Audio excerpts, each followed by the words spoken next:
Hello everyone. सभी को नमस्कार है, सभी को वेलकम है। आज हम मैग्नेटिक प्रॉपर्टीज ऑफ मैटर की कुछ इम्पोर्टेंट टर्म्स हैं जो कि काफ़ी कंफ्यूजिंग होती हैं।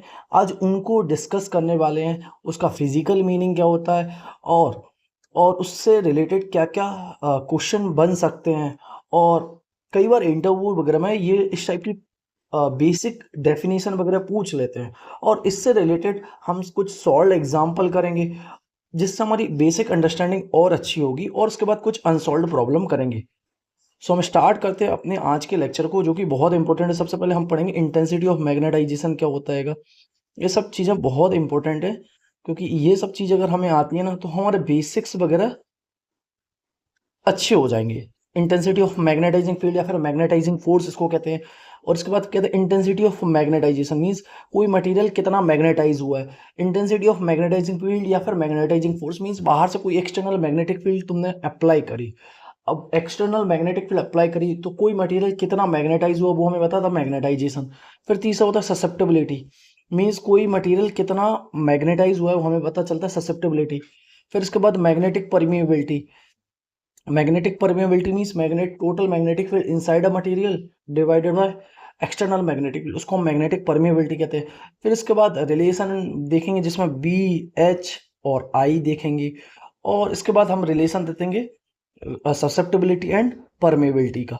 ये सब टर्म्स बहुत इंपॉर्टेंट है और काफ़ी कंफ्यूजिंग है। मैंने ट्राई करा है कि इन सब टर्म्स को हम इस तरीके से समझें कि डेली लाइफ में हमें कभी डिफिकल्टी फील ना हो और चीज़ें आसानी से हमें समझ आ जाएँ। क्योंकि हमने कई बार देखा कि जब मैं भी पढ़ता था, ये सब चीज़ें काफ़ी कन्फ्यूज़िंग करती थी और हम रिलेट नहीं कर पाते। तो आज हम ट्राई करेंगे इन सब चीज़ों को अच्छे से इस तरीके से समझें कि हमें कभी कन्फ्यूज़न हो ना। हम स्टार्ट करते हैं मैग्नेटाइजेशन और मैग्नेटिक प्रॉपर्टीज़ वगैरह को, जिसमें हम आज अच्छे से डिटेल वे में समझेंगे। सबसे पहले हमारी टर्म आती है इंटेंसिटी ऑफ मैग्नेटाइजिंग फील्ड या फिर magnetising force. Intensity of magnetising field या फिर magnetising force. Intensity of magnetising field या फिर मैग्नेटाइजिंग फोर्स।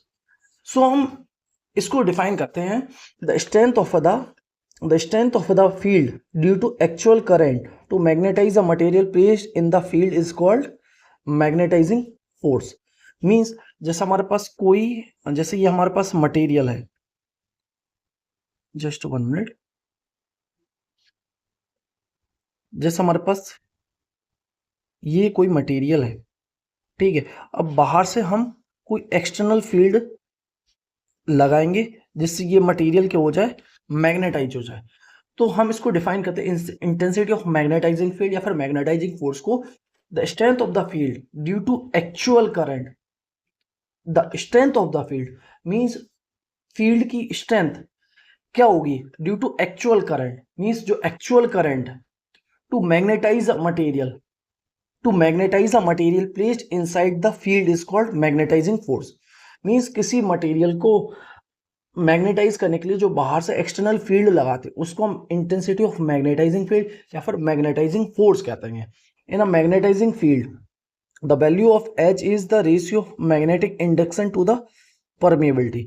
और मैग्नेटाइजिंग फील्ड को हम डिफाइन करते हैं एच वेक्टर से, और इसको डिफाइन करा है ratio of magnetic induction to the permeability, magnetic induction to the permeability, जिसको हम अक्सर V naught is equal to mu naught H vector याद करे रहते हैं। और इसको किसी मीडियम में पूछेंगे तो यही फॉर्मूला हमारा क्या हो जाएगा, B is equal to mu H vector, V is equal to mu H vector.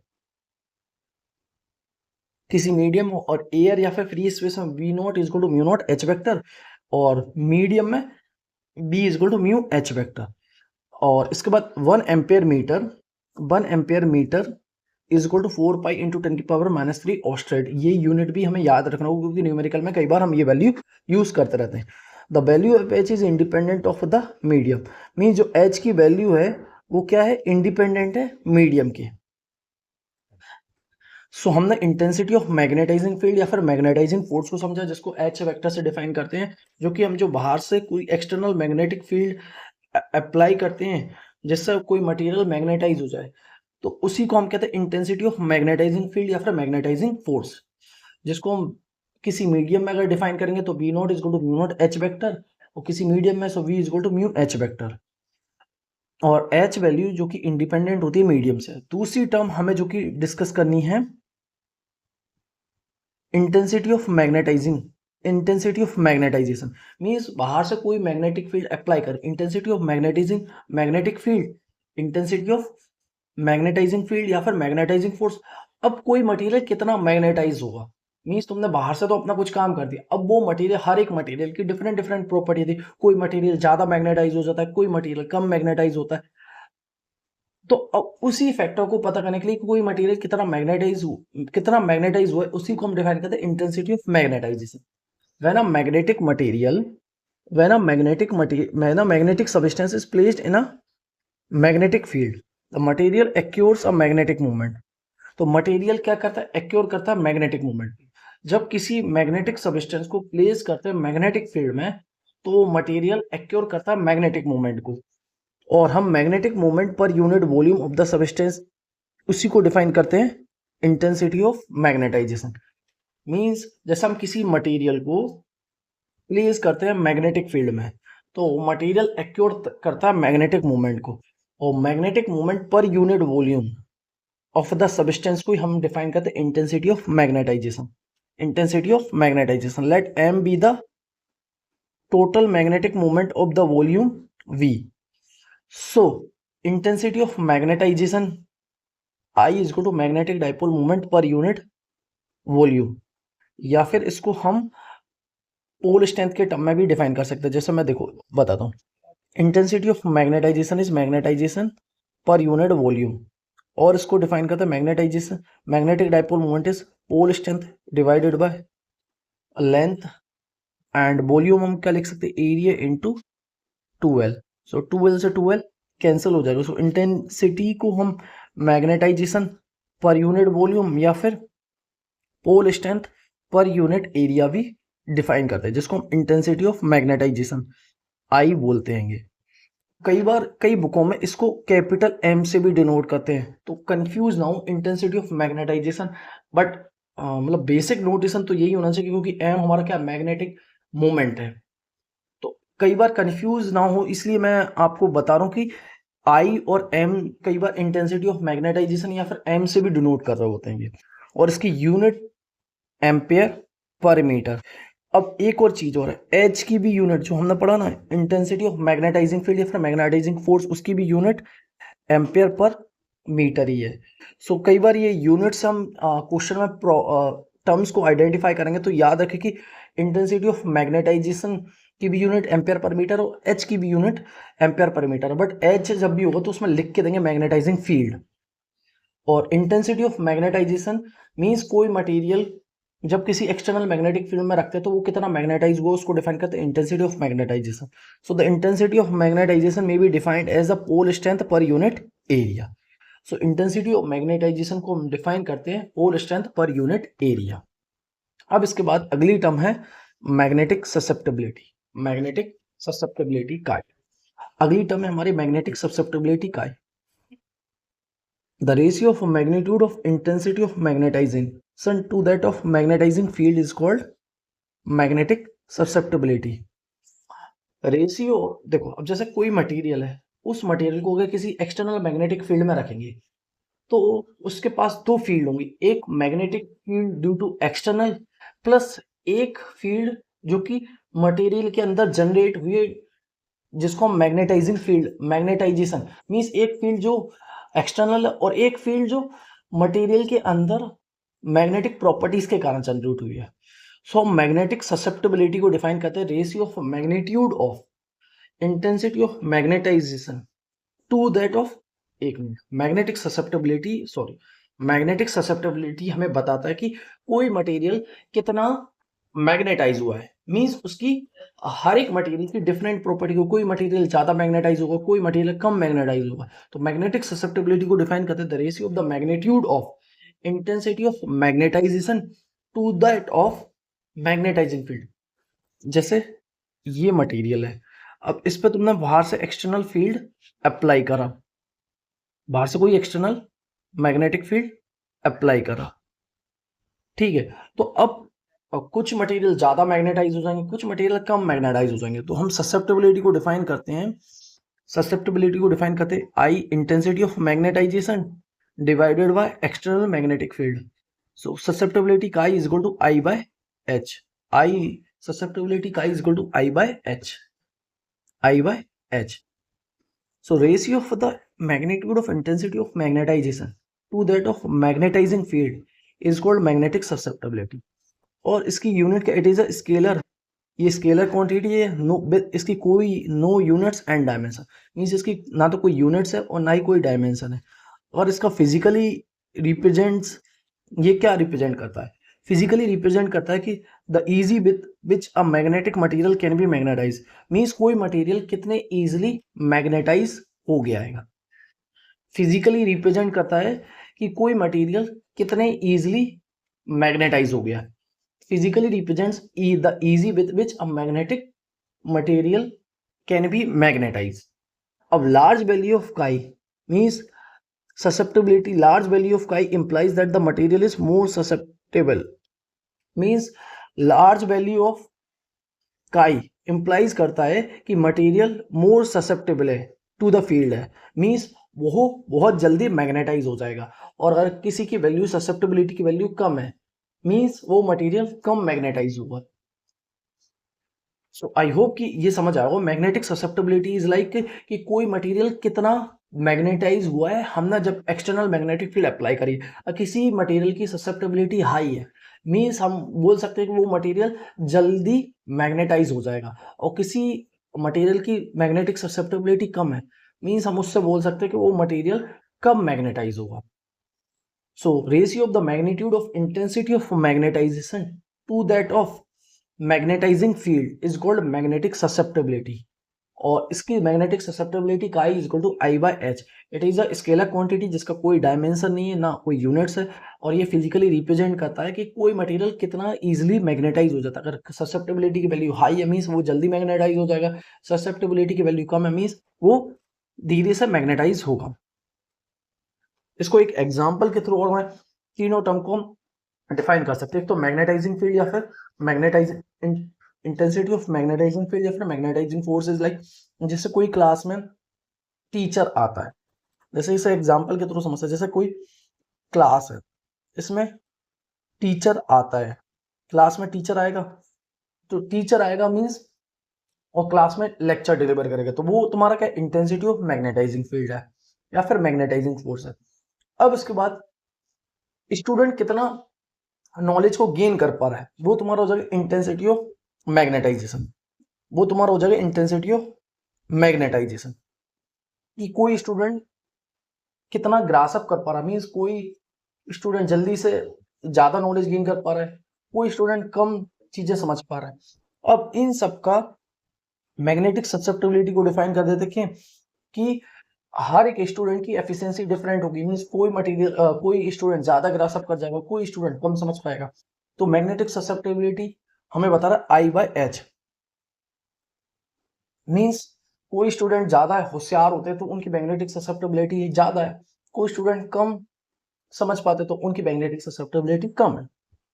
तो इन तीनों टर्म से अगर आप समझेंगे तो चीजें याद करना और समझना ज्यादा आसान होगी, मैग्नेटिक ससेप्टेबिलिटी। अब इसके बाद चौथा टर्म है हमारा magnetic permeability mu. Magnetic permeability mu, when a magnetic material is placed in a magnetising field, जब किसी मैग्नेटिक मटेरियल को प्लेस करते हैं मैग्नेटाइजिंग फील्ड में, तो the ratio of magnitude of total field inside the material, तो उसका ratio क्या बताता है, total field inside the material to that of intensity of magnetising field is called magnetic permeability. Means जैसे सपोज करो यहां हमने एक्सटर्नल मैग्नेटिक फील्ड लगाई, अब उसके अंदर एक मटेरियल को हमने रख दिया, तो मटेरियल को अंदर रखा तो एक तो उसके पास दो फील्ड होंगे, एक तो फील्ड जो तो कि एक्सटर्नली अप्लाई करिए, दूसरा जो कि मटेरियल के अंदर मैग्नेटाइजेशन के कारण फील्ड जनरेट हुई है। तो मैग्नेटिक परमिएबिलिटी हमें बताता है total field inside the material to that of applied magnetic field, magnetizing field, जिसको हम म्यू से डिनोट करते हैं। Mu is equal to B हमारी total field inside the material है, divided by H external magnetic field, mu is equal to B by H, और B is equal to mu H, और H और इसकी unit क्या है, Henry पर metre, Henry पर मीटर। अब इसके बाद हम इसको डिफाइन कर, the ratio of permeability of a medium to that of free space is called relative permeability. Relative permeability को हम डिफाइन करते हैं permeability of a medium to permeability in free space, जिसको हम डिफाइन करते हैं रिलेटिव परमेबिलिटी, एंड इज इसकी, और ये इक्वल होती है किसके, ratio of magnitude of total magnetic induction, ये होती है equal to magnitude of total magnetic induction inside the material, total magnetic induction inside the material to that of magnetic induction of applied field. So magnetic permeability को define करते हैं relative ratio permeability of a medium to that of permeability in free space, जिसको हम relative permeability से define करते हैं, और जिसकी वैल्यू इक्वल होती है, जिसको हम एक और टर्म से डिफाइन करते हैं ratio of magnitude of total magnetic induction inside the material to that of magnetic induction of applied field.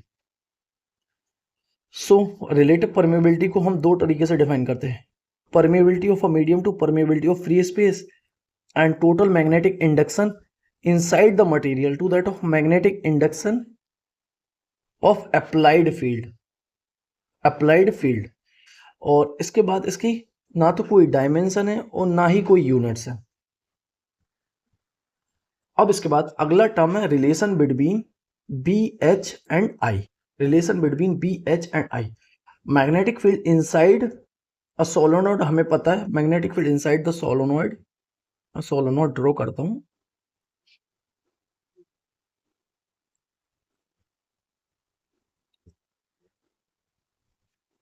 So magnetic field inside the solenoid हमारी क्या होती है, V is equal to mu naught N I. magnetic field inside the solenoid B is equal to mu naught Ni if the interior of the solenoid is filled with the material। अगर जैसे हम इस solenoid के अंदर कुछ material field कर देते हैं, then the net magnetic field inside the net field inside the magnetic material is the resultant of magnetic induction due to applied field and due to induced magnetism। means जैसे हम किसी material, जैसे हमारे पास कोई solenoid है, उस solenoid के हम अंदर हम कुछ मटेरियल फील्ड कर देते हैं और बाहर से कुछ एक्सटर्नल मैग्नेटिक फील्ड अप्लाई करते हैं, तो net field inside the magnetic material होगी, वो होगी resultant of magnetic induction due to applied field.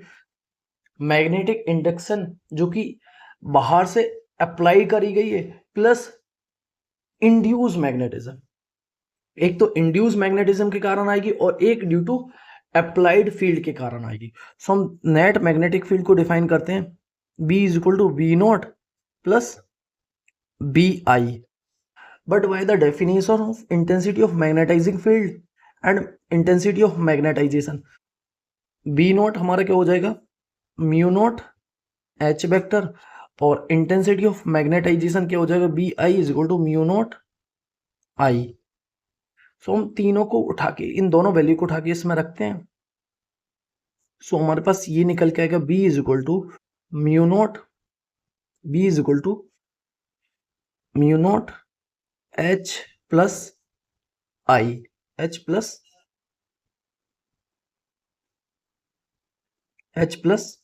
I, B is equal to mu naught H plus I. और इसको हम और क्या लिख सकते हैं, B upon mu naught is equal to H plus I, और H को ही हम लिख सकते हैं B upon mu naught minus I, B upon mu naught minus I. So एक तो relation between B H and I का हम रिलेशन फाइंड कर लिए कि B is equal to mu naught H plus I. एक तो हमारे पास रिलेशन इसका आया V is equal to mu naught H plus I. So हमें बता रहा मैग्नेटिक इंडक्शन जो कि इक्वल होती है permeability of free space H जो कि एक्सटर्नल मैग्नेटिक फील्ड अप्लाई करी plus I due to intensity of magnetization, mean जो मटेरियल मैग्नेटाइज हुए हैं उसके कारण जो मैग्नेटिक फील्ड जनरेट होगी उसको हम इंटेंसिटी ऑफ मैग्नेटाइजेशन कहते हैं।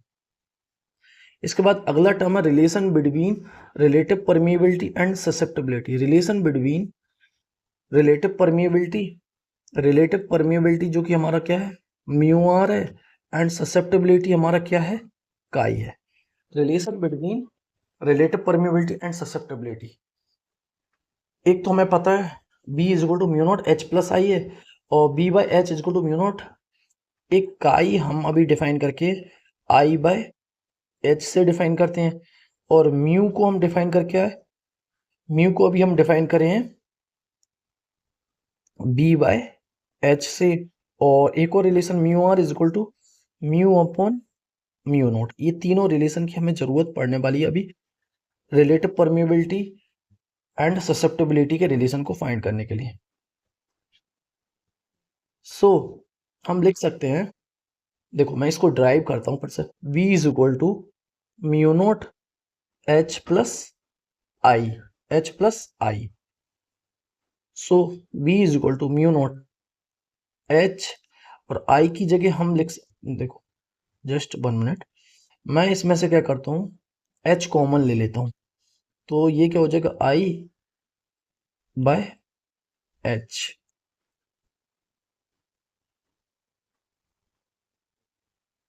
और इसके बाद हम इसको लिख सकते हैं B by H is equal to mu naught 1 plus I by H, mu is equal to mu naught 1 plus chi, और इसके बाद mu R is equal to mu upon mu naught. So हम इसको लिख सकते हैं mu upon mu naught is equal to 1 plus chi, और इसी को हम और लिख सकते हैं mu R is equal to 1 plus काई।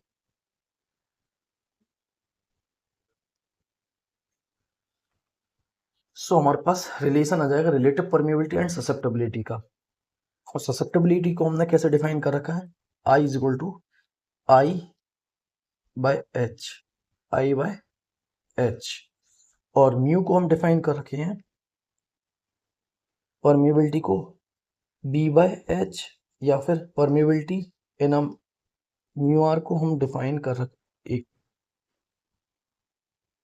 Mu is equal to B by H, और रिलेटिव परमिएबिलिटी को हम डिफाइन करके mu R is equal to mu upon mu naught. और इसको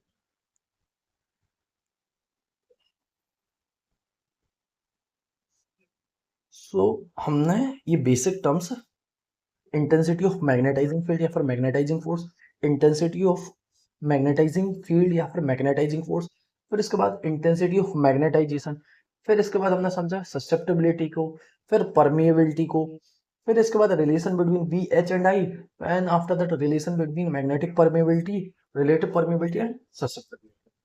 इन सारों टर्म्स को हमने अच्छे से समझ लिया है। और इसका रिलेशन एक और था B is equal to mu H, अगर हम किसी मीडियम में रखें B is equal to mu naught H vector, अगर किसी हम फ्री स्पेस में रखें। सो ये हमारे रिलेशन निकल के आ जाएंगे।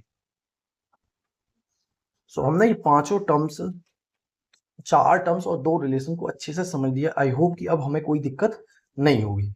अब इससे रिलेटेड हम कुछ न्यूमेरिकल और डिस्कस कर लेते हैं, जिससे हमारी कॉन्सेप्चुअल क्लैरिटी और अच्छी हो जाए। सबसे पहला क्वेश्चन, जो कि बहुत बेसिक क्वेश्चन है और बहुत अच्छे से समझ पाए। अब magnetizing field means H they have given you, given क्या दे रखा है magnetizing field H 1600 ampere per metre produces a magnetic flux means phi they have given you 2.4 into 10 की power -5 weber in a bar of iron, जिसका cross section area they have given you 0.2 centimetre square means 10⁻⁻⁴ metre square. Calculate permeability and susceptibility means chi पता करना है और permeability means mu R पता करना है। सो सबसे पहले हम मैग्नेटिक इंडक्शन, हमें पता है phi is equal to B A होता है। सो हम इससे मैग्नेटिक इंडक्शन फाइंड कर लेते हैं फाई बाय ए, फाई बाय ए। सो फाई हमें पता है 2.4 इंटू 10⁻⁻5 वेबर और एरिया दे रखा है। सो हमने इससे हमने मैग्नेटिक इंडक्शन फाइंड कर लिया। और इसके बाद हम परमेबिलिटी, हमें पता परमेबिलिटी हमारा क्या है, mu is equal to B by H, B by H. B हमारे पास आ चुका है और एच हमें ऑलरेडी गिवन है। सो 1.2 इंटू 1600। सो हमने इससे रिलेटिव परमेबिलिटी भी, नहीं परमेबिलिटी भी हमने फाइंड कर ली है, परमेबिलिटी भी हमने फाइंड कर ली है। और इसके बाद ससेप्टेबिलिटी, ससेप्टेबिलिटी हमें पता mu is equal to mu naught 1 plus chi, या फिर mu R is equal to 1 plus chi. So काई को हम फाइंड कर सकते हैं म्यू आर माइनस 1, और इसको अच्छे से लिख सकते हैं क्योंकि हमारे पास रिलेटिव परमेबिलिटी नहीं, तो mu upon mu naught minus 1, ये हो जाएगा हमारा रिलेटिव परमेबिलिटी, रिलेटिव परमेबिलिटी।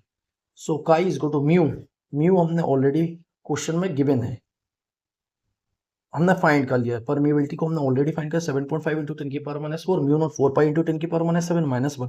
सो इस समय पता चला रिलेटिव परमेबिलिटी हमारी 597, 596, 596.1 आया। अब इसके बाद हम सेकंड प्रॉब्लम को डिस्कस करते हैं। ये हमारी होगी first problem,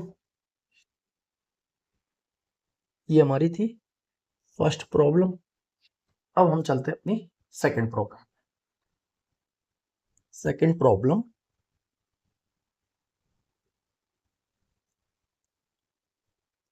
second problem, the magnetic moment of a magnet of mass they have given you. अब इसमें सबसे पहले क्या क्या दे रखा है गिवन, उन सबको लिखते हैं। मैग्नेटिक मोमेंट ऑफ अ मास इन्हें दे रखा है 75 ग्राम, मीन्स इसको पहले कन्वर्ट कर लो केजी में। And magnetic moment capital M 9 into 10⁻⁻7 ampere metre square. The density of the material means rho they have given you 7.5 into 10⁻³ kg per metre cube. Then find intensity of magnetisation means I पता करना है हमें। सो आई हमारा क्या होता है, magnetic moment per unit volume, और density क्या होता है, मास पर यूनिट वॉल्यूम। सो हम वॉल्यूम को क्या लिख सकते हैं, mass by rho, mass by rho. So rho into m by m।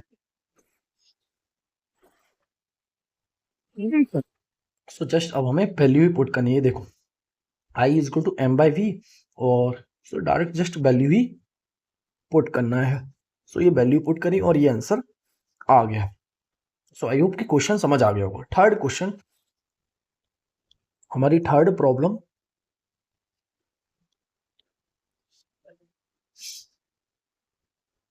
An iron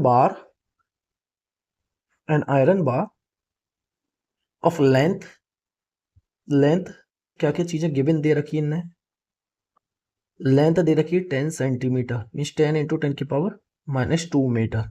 diameter दे रखा है मीन्स हम कह सकते हैं रेडियस दे रखा है इनने 2 इंटू 10⁻⁻2 मीटर। इस प्लेस है ना magnetic field of intensity, magnetic field of intensity means H they have given you 1000 ampere per meter with its length parallel to the direction of the field. Determine the magnetic moment produced in the bar. Means magnetic moment means capital M they are asking. The permeability of its material means mu they have given you 6.3 10⁻⁻4 Tesla meter per ampere. So we know that mu is equal to mu naught 1 plus chi. Mu is equal to mu naught 1 plus chi. So chi is equal to, हमें find क्या करना है इसमें, magnetic moment find करना है। तो magnetic moment find करने के लिए हमें एक रिलेशन पता है। क्या पता है? I is equal, just 1 minute, chi is equal to I by H. So I is equal to chi H, chi H. और अगर हमें आई पता चल गया तो हम इससे मैग्नेटिक मोमेंट कैलकुलेट करेंगे। आई, मैग्नेटिक मोमेंट क्या होता है, क्योंकि आई हमारा क्या होता है, magnetic moment per unit volume. So magnetic moment, intensity of magnetisation into volume, ये हमारी बेसिक अप्रोच है। सबसे पहले हम आई पता करने जा रहे हैं। आई पता चल गया तो इंटेंसिटी ऑफ मैग्नेटाइजेशन, तो उसको जस्ट वॉल्यूम से मल्टीप्लाई कर देंगे तो हमें पता चल जाएगा। तो हमें इसके लिए पहले काई पता करना पड़ेगा। I is equal to mu upon mu naught minus 1। तो इस समय सबसे पहले काई की वैल्यू पता चल गई, हमें काई की वैल्यू पता चल गई। अब इसके बाद intensity of magnetisation I is equal to, chi is equal to I by H, chi is equal to I by H, I by H. So I is equal to chi H, और इस समय intensity of magnetisation value पता चली। और इसके बाद magnetic moment current intensity of magnetisation into volume होता है। सो इसके बाद मैग्नेटिक मोमेंट हमारा निकल के आया 17.70 ampere metre square, ampere metre square. इसके बाद अगला टर्म हमारा है, अगला क्वेश्चन है, फाइंड द मैग्नेटाइजेशन आई पता करना है, मैग्नेटिक इंटेंसिटी एच पता करना है, magnetic field B at the centre of a bar magnet जिसके पोल स्ट्रेंथ 3.6 एम्पेयर मीटर और magnetic length and cross sectional area they have given you. So इसमें हमें पता करना है intensity of magnetisation means I, इसका होता है magnetize movement per unit volume या फिर magnetize pole strength per unit area, pole strength per unit area. So magnetization M, small M हमें वैल्यू दे रखी है, पोल स्ट्रेंथ की वैल्यू। सो गिवन क्या क्या दे रखा है, पहले वो लिख लेते हैं। पोल स्ट्रेंथ दे रखा है 3.6 ampere metre and magnetic length 12 into 10 की power -2 metre and area of cross section 0.90 into 10 की power -4 metre square. So magnetization, magnet pole strength per unit area. So इससे हमने मैग्नेटाइजेशन फाइंड कर लिया। सो डायरेक्शन विल बी, इसमें क्या होगा, direction will be from south pole to north pole at the centre of the magnet, means direction होगा south pole से north पोल की तरफ होगा इंटेंसिटी ऑफ मैग्नेटाइजेशन का। अब इसके बाद अगला टर्म था हमें फाइंड करना था magnetizing intensity H, magnetizing intensity due to magnetizing intensity, और जो कि पोल स्ट्रेंथ के द्वारा पता करना है। सो म्यू नॉट अपॉन 4 पाई एम बाय डी स्क्वायर हो जाएगा। सो इसके लिए एच की वैल्यू हो जाएगी mu naught upon 4 pi, so 1/4 pi M by D square. So just इसमें पुट करेंगे, सो हमें इससे मैग्नेटिक इंटेंसिटी पता चल जाएगा। फिर इसके बाद अगला टर्म हमें जो फाइंड करना, magnetic field at the centre of a bar magnet, centre of a bar magnet. So direction will be towards the south pole, the magnetic intensity at this point due to south pole is also 70.6 in the same direction. तो resultant magnetic intensity इसमें क्या हो जाएगी, resultant magnetic intensity H due to north pole plus H due to south pole. So जो कि total हमारी निकल के आ रही है 179.2 एम्पियर पर मीटर।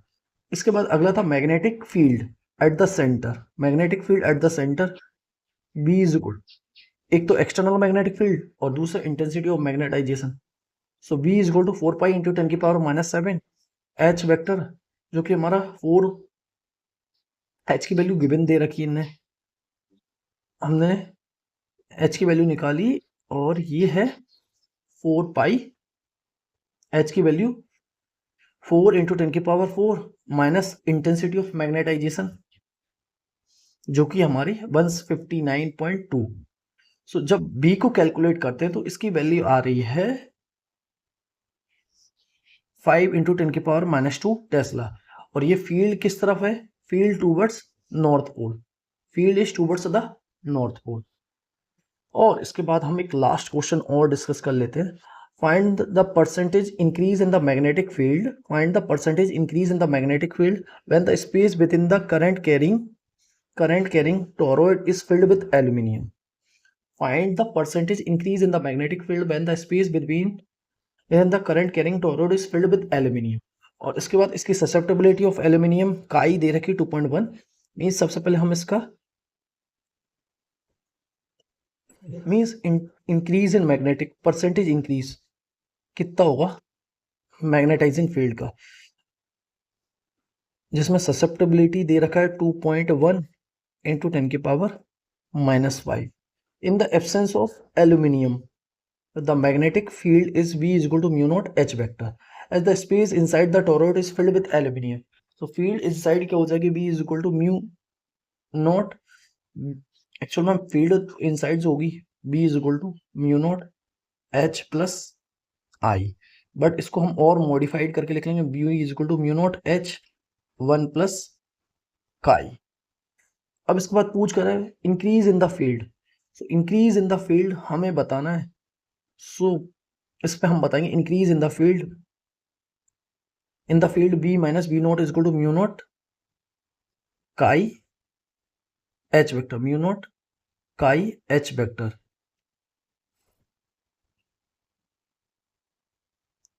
इसको हम और सिंप्लीफाइड करें mu naught H plus mu naught H chi, और ये हो जाएगा तुम्हारा B naught plus mu naught H chi B minus B not that is equal to mu naught H काई।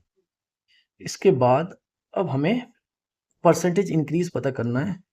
सो हमें पता है B minus B naught divided by B naught into 100 जो कि परसेंटेज इंक्रीज आएगा।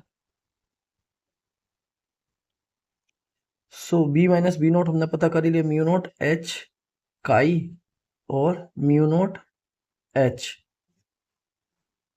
सो इससे पता चला, और इसको मल्टीप्लाई कर देंगे 100 से। Mu naught H cancel, so that is chi into 100।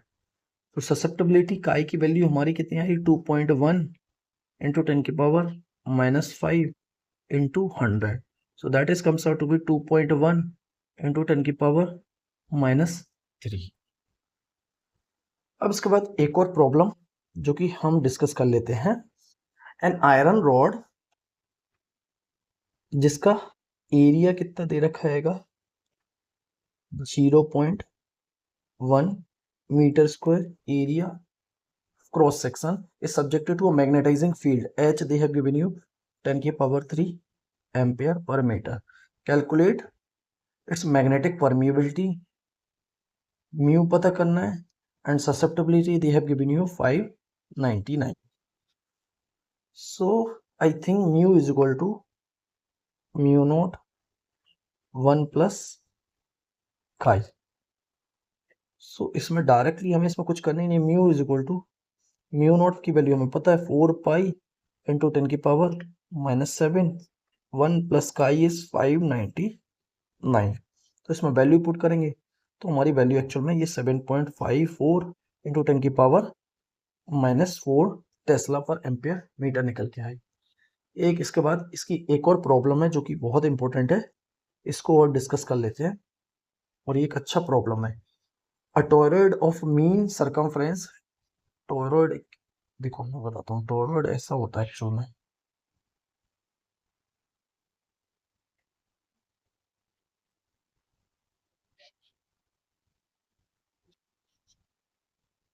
ये तुम्हारा टॉरॉइड हो गया। Mean circumference of 50 centimetre has 500 turns, carries a current of 0.15 ampere. Determine the magnetizing force and magnetic flux density if the toroid has an air core. Determine the magnetic flux density and intensity of magnetization if the core is filled with relative permeability, एक toroid है जिसका circumference 50 centimetre और जिसके 500 turns हैं, circumference दे रखा है। सो हम सबसे पहले देखो एल दे रखा है, दैट इज 50 सेंटीमीटर और टोटल नंबर ऑफ टर्न्स 500 दे रखे हैं। इसका करंट कितना रहेगा 0.15 ampere. Determine magnetizing force means H पता करना है। So magnetizing force H is equal to, actual में देखो इसको कैसे डिराइव करते हैं, v is equal to mu naught N I हमें पता है, और म्यू नॉट एच वेक्टर इसको लिख सकते हैं mu naught N I, mu naught से mu naught cancel, so H is equal to N I, और एच और एन क्या है, total number of turns per unit length. So H को ही हम लिख लेते हैं N I by L, N I by L, N I by L. तो ये इसको ऐसे ही लिखा जाएगा। Total number of turn 500, current 0.15 ampere, और लेंथ कितना दे रखा है सरकमफ्रेंस एल। सो इससे हमें इंटेंसिटी ऑफ मैग्नेटाइजिंग फील्ड या फिर मैग्नेटाइजिंग फोर्स पता चल गया। अब इसके बाद एक अगला टर्म हमें और पता करना, magnetic flux density, magnetic flux density. So magnetic flux density V is equal to mu naught H vector, V is equal to mu naught H vector. Mu naught हमें पता है और एच की वैल्यू हमने ऑलरेडी फाइंड कर ली, तो direct ये आ जाएगा। अब इसके बाद अगला क्वेश्चन था, determine the magnetic flux density and intensity of magnetisation. और जब हम कोर को फील्ड कर देते हैं किसी आयरन ऑफ जिसकी रिलेटिव परमिएबिलिटी 5000 है, सो इसके लिए magnetic flux density B is equal to mu naught H plus I. ये तब था जब एयर में था, कोई मीडियम प्रेजेंट। अब यहाँ हमने एल्यूमिनियम की रॉड पुट कर दी है, तो V is equal to mu naught H plus I. So V is equal to mu naught H vector, mu naught H vector plus mu R, plus mu R. इसको actual में ये relation को कैसे modify करा मैं बताता हूँ। B is equal to mu naught, इसमें से H कॉमन ले लेंगे तो बचेगा क्या 1 plus I by H. So ये आ जाएगा म्यू नॉट एच 1 प्लस का I that is mu R. So हम इससे लिख सकते हैं B is equal to mu naught mu R H vector. अब इसमें जाके सब वैल्यू पुट करिएंगे। So mu naught mu R, देखो mu naught and mu R, so just हमें म्यू आर की वैल्यू के लिए बी ये हमने ऑलरेडी फाइंड कर लिया है, जस्ट म्यू आर की वैल्यू और सब्स्टिट्यूट कर देते हैं इस वाले फॉर्मूला में, तो हमें पता चल जाएगी इनसाइड मटेरियल कितनी मैग्नेटिक फील्ड है, मैग्नेटिक फ्लक्स डेंसिटी है। सो 5000 और सो हमें पता चल गया 0.94 टेस्ला, 0.94 टेस्ला। अब इसके बाद इंटेंसिटी ऑफ मैग्नेटाइजेशन जो कि मैं अपन ऑलरेडी डाइव करे थे, V is equal to mu naught H plus I. So I की वैल्यू फाइंड करनी है, so V upon mu naught minus H vector. So इसके बाद I is equal to B upon mu naught minus H vector. So B 0.94 upon 4 pi 10 की power -7 minus 150। So I की value आएगी इसमें 7.5 into 10 की power 5 ampere per metre, ampere per metre. So I hope कि हमने 7-8 problem है अच्छे से डिटेल वे में डिस्कस कर लिए हैं। सो आई होप कि लेक्चर अच्छा लगा होगा, और अगर लेक्चर अच्छा लगा तो प्लीज लाइक करें, शेयर करें, सब्सक्राइब करें और शेयर करें अपने सभी दोस्तों के साथ, क्योंकि हमने आज डिटेल वे में एक एक टर्म्स को समझा है, उसके फिजिकल मीनिंग को समझा है, और उसके बाद हर एक प्रॉब्लम इससे रिलेटेड जो भी पॉसिबल हो सकती है उन सबको डिटेल वे में डिस्कस करा है। अगर लेक्चर अच्छा लगा है और जहाँ कहीं भी डाउट्स हो तो कमेंट सेक्शन में डाउट्स क्लियर कर लें, मैं कोशिश करूँगा आपके हर एक डाउट्स को क्लियर कर सकूँ। और लेक्चर अच्छा लगा तो प्लीज लाइक करें, शेयर करें, सब्सक्राइब करें और अपने सभी दोस्तों के साथ शेयर करें, सो दैट उनको भी हेल्प मिल सके इस बेटर क्वालिटी ऑफ कंटेंट की। So we will meet very soon in the next lecture. Take care, bye bye.